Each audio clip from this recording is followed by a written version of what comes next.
Welcome back to Andersen Acres. We're out here again with Arwen, and she's just kind of free-ranging around the property right now. And today I wanted to talk, there's Shadowfax. Today I wanted to talk about your shelter for your goats, because it's actually really important that they have shelter. They do need shelter from the elements. You need to keep the rain off them, you need to keep them out of the wind. You know, they just need to be able to be safe and out of the elements. So they do require shelter. So your actual indoor shelter, you should accommodate 15 square feet of space per goat. And maybe a little more if you have larger goats. And more than that even if you have goats that are going to be primarily indoors. Because you do need the ability for that goat to go in, turn around, get comfortable, all that kind of stuff. So 15 square feet is about 3 by 5, so that's not that big an area. They need at least that much sleeping space per goat. And that's if they spend most of their day outside. So if you have 2 goats, you might want to do a 6 by 5 area. If you have 3 goats, you might want to do a 9 by 5 area. They need at least 15 square feet per goat to be comfortable inside. Okay, and that's if they go outside all day. That's just their sleeping space. You will need more indoor space than that if you are going to, hi sweetie, if you are going to have them indoors more than just for sleeping or in really bad weather. You want to make sure your shelter has adequate drainage so that water doesn't pool in the shelter, because your goats hate being wet. Like, they hate being wet. They absolutely despise being wet. So make sure, yes, hi, here's Tequila. If anyone's wondering why Tequila's on a leash, we're just practicing our leash skills because we got to go to the vet. And we don't use our leash skills very much. So we're just practicing our leash skills so that when we go to the vet, we don't look like idiots. That's, you know, that's the general rule. Once in a while you need to practice your leash skills, even though we don't use them very often. So that's what we're doing, if anyone's wondering why she's currently on a leash. It's not because she's done anything bad. She hasn't. Okay, she's not doing anything bad. She's just, you know, being Tequila, and we need to practice our leash skills. Right, Tequila? Come on, sweetie. Yeah. So we're just practicing our leash skills. Anyway, goats. So, you need drainage so the water doesn't pool where they're trying to sleep, because that's not fun. You also want to make sure to slope the roof away from the open side of your shelter. So our shelter is this barn. It's actually a shed that we converted to a barn. And the roof slopes so that the water pours off the sides, not off the front where they're going in and out. So make sure the water doesn't pour right where, sorry, but make sure the water doesn't pour out right where the goats are coming in and out of their area, because that's not fun for anybody. It's not fun for you, it's not fun for them, it's just not good. Yes, I'm refilling the buckets in a minute. Though that one bucket still has half a thing. Just drink it, weirdos. So you can use anything you like as a shelter, really. You can go with like converted sheds like this. You can go with full-on barns. You can do little lean-tos. You can do oversized dog houses, whatever. As long as they are safe and dry and warm in the winter, you are fine. If you are only housing a small number of goats, and you're not, like, Shadowfax is a big guy. He needs more shelter than a goat would. But if all you're doing is housing a small number of goats, you might want to consider, like, a shorter shelter, so something that's not as tall. Okay, so you might want to, you know, think about something that's 5 or 6 feet tall in the front and like 3 to 4 feet in the back, because a lower roof will help keep the heat in the winter. The downside is they're more difficult to clean because you kind of have to bend and crouch, and it's not that fun. And you also might have ventilation problems. But if you can solve the ventilation problem and you don't like bending down to clean, having a lower roof can actually be really helpful. All right, so definitely consider doing that if you're only housing goats, because goats just by themselves, they can get kind of cold in the winter. Like, she's got him to snuggle up to, so she's not cold in the winter. She has him.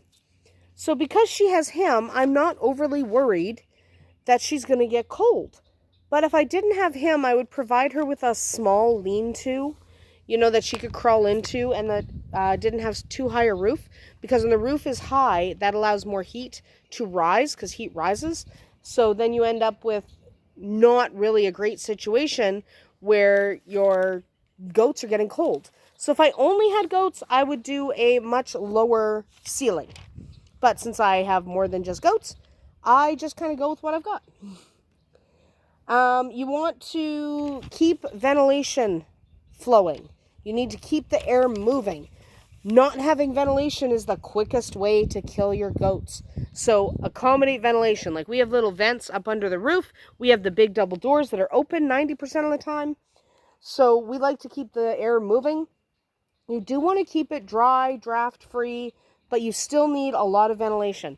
Because if you trap air, especially if it's wintertime and that air is kind of damp, if you trap that air inside that barn, your goat is going to get a respiratory infection. So absolutely make sure that you are keeping that air flowing. Even if you have to add some fans, I'd rather see people add fans than heat, because you need to keep that air moving just to make absolutely sure that you don't trap moisture. You want to keep that air moving. You don't want to make your goats sick. So ventilation is way more important than heat. Okay? You don't want it drafty. You definitely do not want it drafty. But you want to make sure that that air is moving. Okay? So flooring. What do you put on the floor?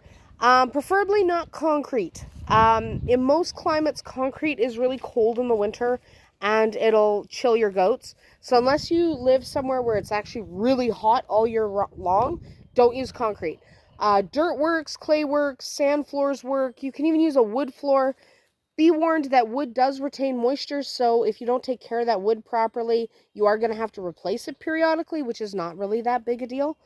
But just know that if you're using a wood floor. In most climates, you are not going to want... Don't ask. That's okay, Arwen. It's just a chicken freaking out for no good reason. Arwen's like, oh my God, it's a chicken. Yeah, did that chicken scare you? Yeah. The chicken just... don't even ask what the chicken's doing. Oh, now she's going to get everyone else going. Good. But, so yeah, dirt, sand, clay, all of these make really good flooring choices just because it's easier than a concrete. So if you can avoid having a concrete floor, that would be excellent. You don't want concrete if you can avoid it. Bedding. I hate straw, just so everybody knows. I absolutely hate straw. Like, I hate it. I hate straw. So a lot of people like straw. I hate it.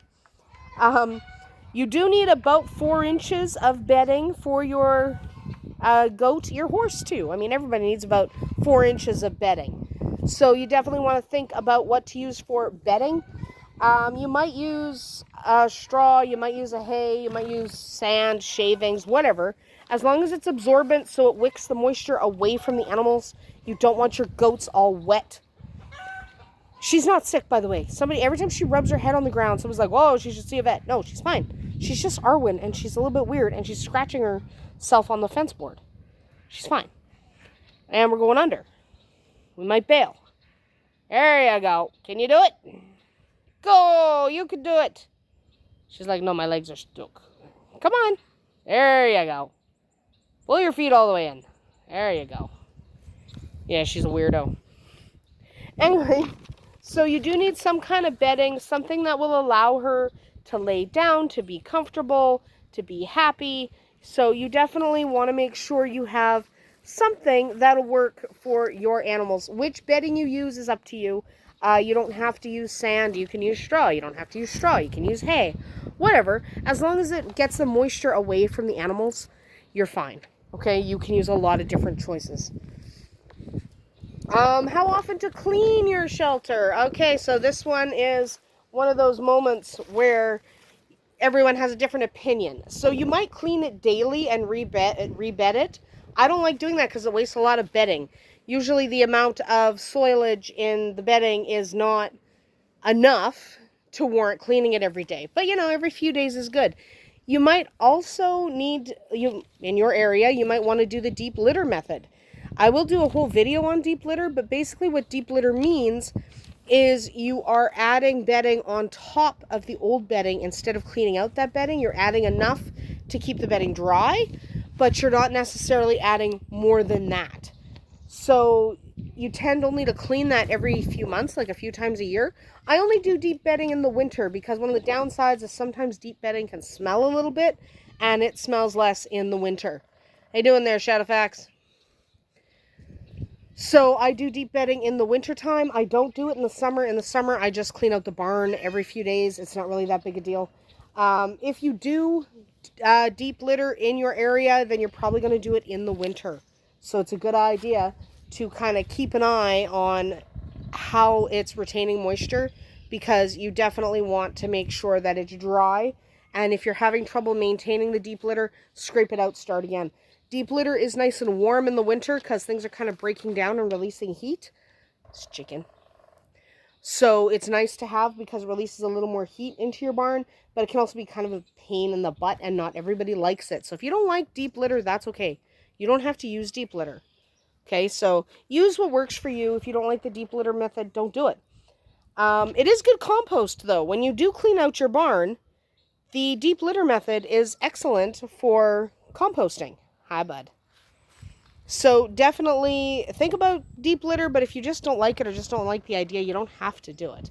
It's not really that crucial. One last thing on housing your goats. I would keep your horned goats and your non-horned goats, like your polled or your dehorned goats, separate from each other.